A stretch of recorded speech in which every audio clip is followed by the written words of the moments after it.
In this video, I'll walk you through a few key differences between a Collaborate meeting and an Adobe Connect meeting. To begin, some terminology. In Collaborate, the various components of a meeting, the video window, the attendees, the chat, and the share, were called modules. In Connect, they're called pods. But the major difference is that in Collaborate, we had a single layout. However, in Connect, you can create as many layouts of these pods as you'd like. When you come in, you'll have 3 basic layouts. I've got a few more because I've been experimenting, and I'll talk about that in future videos. But you'll have a sharing layout, a discussion layout, and a collaboration layout. When you and your students are in your meeting, if you want to go from a sharing session where you have video on, your attendee list and chat, and you're sharing, to more of a discussion layout, I can click on the discussion layout and Connect will automatically rearrange the room for me. Here in the discussion, I have a larger video window because I'd like to see my students as we're discussing. We have some discussion notes, the chat room. I also have a poll so I can post some questions and ask questions of the students. In the discussion mode, I bring back my share screen, rearranged a little bit so that it's smaller because I wanted to add notes and an area where I can share files with my students. So my students and I can upload documents, PowerPoints, Excel spreadsheets, whatever we want, and then the students and I can download them to our local computers. So let's go back to the basic sharing layout and look at a few of the options in the menu. The first option in the menu is Meeting. When I click on Meeting, I see Manage Meeting Information. Basically, stay out of this one.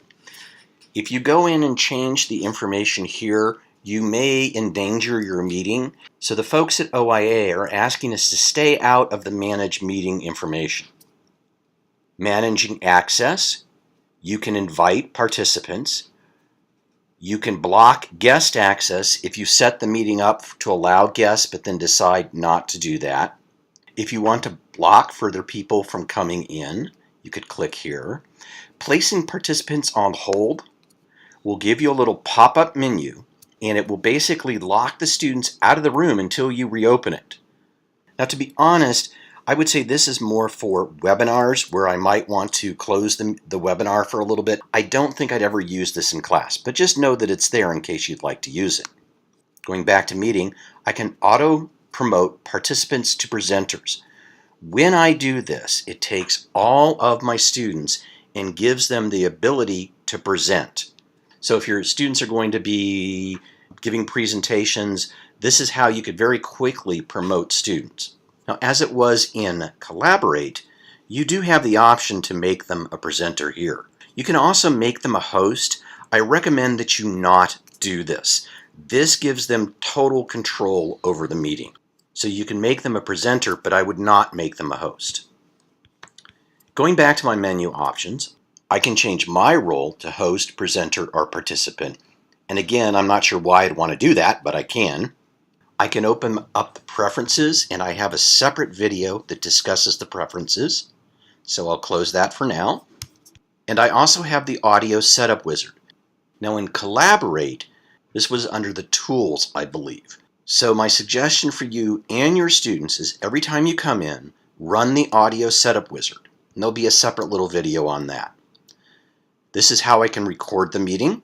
When you click on Record Meeting, you'll get a pop-up box that has some information that probably isn't real meaningful for your students. So you'll want to go ahead and replace this with something that's more meaningful. I teach ETCV courses, so I'll do ETCV and give it a date. I can also type in a brief summary.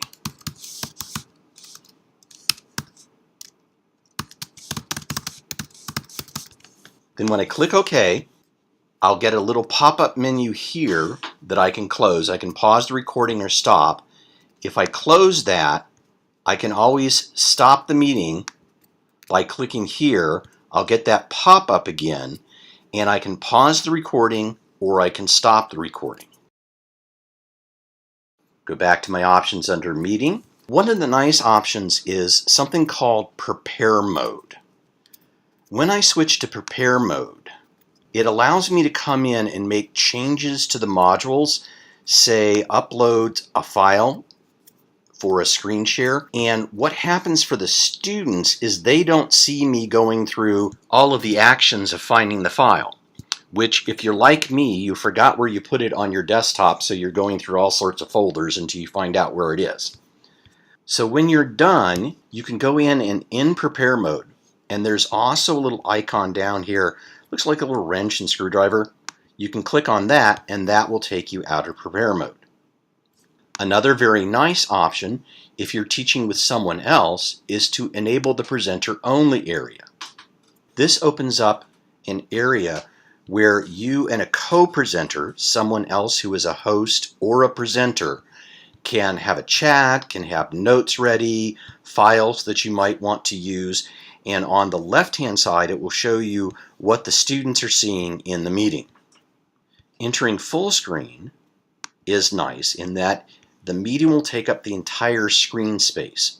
The only issue is I sometimes use multiple windows and I just want to switch between them. I can't get to the little menu up here that lets me do that, so I have to come out of full screen in order to do that. Now I could go up and say launch another application or do whatever it is that I want to do. My last two options under Meeting are to end the meeting or to exit Adobe Connect.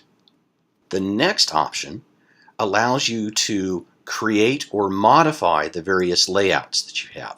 And I have a separate video on that, as I do discussing the pods, which I'll talk about with the layouts. So the fourth option is audio. I can use the audio to give microphone rights to all the participants. Now again, I could go to a particular participant and enable their microphone. But here, I can turn the mics on for everyone in the class. There is something called single speaker mode, and you want to experiment with this one a little bit. What it does is it allows only one person to have the microphone at a time, but then sometimes they don't give it up, and so it's hard getting it back. I would also not worry about the audio conference settings unless you happen to have a telephone conferencing system available to you. The other options are fairly straightforward, but can be confusing. You notice my speaker is green, but my microphone is not. Clicking the microphone will turn my mic on.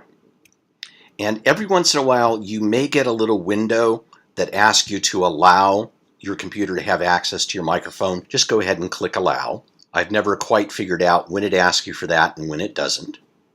With your mic on, you have a few options. You can mute it. You could disconnect it, you could adjust your volume, and if you have multiple microphones, you could select a different one, say if you had an external mic plugged in. To use my webcam, I have two ways to turn it on. One is to click Start My Webcam in the menu, or click Start My Webcam in the video window. When I do that, I'll see a preview of what my students will see. They will not see me until I click Start Sharing. When I do that, I get a video window with a little pause button. And I'm going to click pause for just a second. That freezes my video. It will basically allow me to set up a couple of other things without you seeing me looking around to my other computer. Because the next function I want to look at is enabling the webcam for participants. When I select that, the camera icon will appear for my students. They have to click on it to turn their webcams on, and they also get a preview.